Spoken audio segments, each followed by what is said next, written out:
اور پھر اللہ تعالیٰ نے نبی صلی اللہ علیہ وسلم کو مخاطب کر کے فرمایا قل، آپ کہہ دو،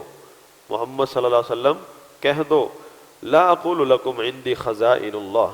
میں تمہیں نہیں کہتا، میرا تو یہ دعویٰ ہی نہیں ہے کہ میرے پاس اللہ کے خزانے ہیں، ولا اعلم الغیب، اور نہ میں غیب جانتا ہوں، علم غیب کا مالک ہوں، ولا اقول لکم انی ملک، نہ میں یہ کہتا ہوں کہ میں نور ہوں، ملک ہوں، فرشتہ ہوں، نوری مخلوق ہوں۔ علم غیب کی بھی نفی نبی صلی اللہ علیہ وسلم کے منہ سے کروائی اللہ نے، کہ نہ تو میں علم غیب جانتا ہوں، نہ میں نوری مخلوق ہوں، میں بشر ہوں اور میں رسول ہوں۔ ان اتبع الا ما یوحى الی،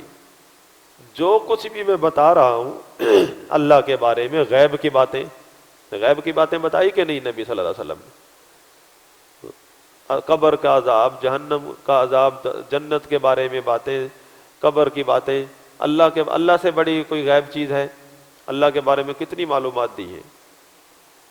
یہ باتیں کہاں سے لائے نبی صلی اللہ علیہ وسلم؟ فرمائے ان اتبع الا ما یوحى الی، میں تو اس کے پیچھے چلتا ہوں جو مجھ پر وحی ہوتی ہے، یہ سب میں نے وحی کے ذریعے بتایا ہے۔ اور غیب کی بات بتانا، غیب کی جو بشارتیں ہیں نبی صلی اللہ علیہ وسلم کی احادیث میں،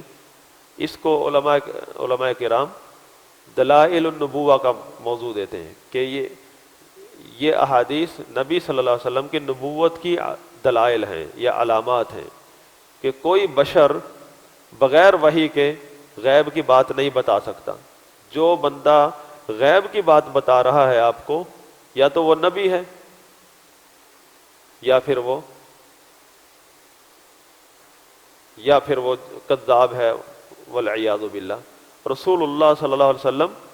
اللہ کے نبی ہیں، کیونکہ آپ کی ایک ایک بات جو غیب کے بارے میں آپ نے بتائی ہے پوری ہو رہی ہے، کئی پوری ہو چکی ہیں اور کئی پوری ہونا باقی ہیں۔ جو آپ صلی اللہ علیہ وسلم نے بشارتیں دی تھی وہ پوری ہو رہی ہیں، اور اس کو کہتے ہیں کہ یہ دلائل نبوہ میں ہے کہ آپ واقعی اللہ کے نبی ہیں، کہ آپ کو وحی آتی ہے، کیونکہ وحی کے بغیر ایسی باتیں نہیں بتائی جا سکتی۔ تو جو لوگ وحی کے بغیر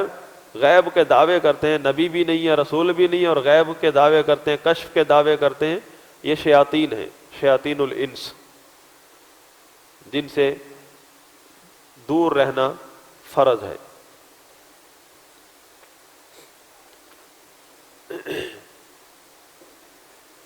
فرمایا وَعِندَهُ مَفَاتِحُ الْغَيْبِ، غیب کی چابیاں اس کے پاس ہیں، اللہ کے پاس ہیں، لا يعلمها الا هو، ان کا علم اسی کو ہے، وَيَعْلَمُ مَا فِي السَّمَاءِ فِي الْبَرِّ وَالْبَحْرِ، خشکی میں تری میں جو کچھ بھی ہے وہ جانتا ہے، اسے وہی جانتا ہے۔ وَمَا تَسْقُطُ مِنْ وَرَقَةٍ إِلَّا يَعْلَمُهَا، کوئی بھی ورقہ، پتا، درخت کا پتا بھی جو گرتا ہے اس کا بھی علم اس کو ہے۔ وَلَا حَبَّةٍ فِي ظُلُمَاتِ الْأَرْضِ، زمین کے اندھیروں میں کوئی دانہ زمین کے اندر بھی جو جاتا ہے اس کا بھی علم ہے اس کو۔ وَلَا رَطْبٍ وَلَا يَابِسٍ إِلَّا فِي كِتَابٍ مُبِينٍ، سب اس کے علم میں ہے۔ تو علم الغیب کی چابیاں اس کے پاس ہیں۔ رسول جو علم غیب کی باتیں بتاتا ہے وہ اسی نے دیا ہے علم، وہ وحی کے ذریعے دیتا ہے، کسی کو عالم الغیب نہیں بنایا، بلکہ یہ تو اس کی صفت ہے، وہ اس میں اکیلا ہے، یہ توحید ربوبیت ہے، کیونکہ یہ اللہ کا غیب کو جاننا یہ اللہ کا فعل ہے، اس میں اس کا کوئی شریک نہیں ہے۔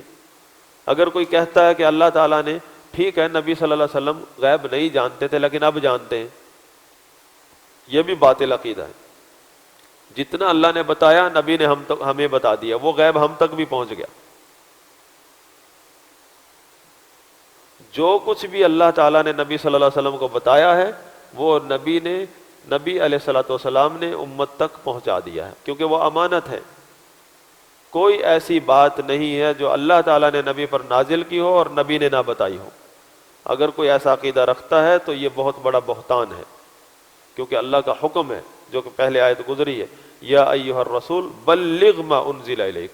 اے رسول جو کچھ بھی تجھ پر نازل ہوا ہے وہ تو آگے پہنچا دے۔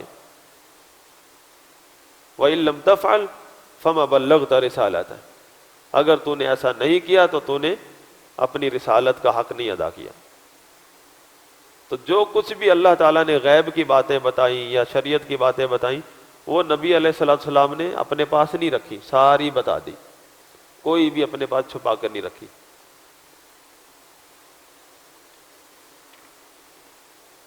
اللہ سے دعا ہے کہ اللہ تعالیٰ ہمارے علم میں اضافہ فرمائے اور علم نافع سے نوازے، اور جو علم ہے اس میں برکت عطا فرمائے۔ سبحانک اللہم و بحمدک، اشہد ان لا الہ الا انت، استغفرک و اتوب الیک۔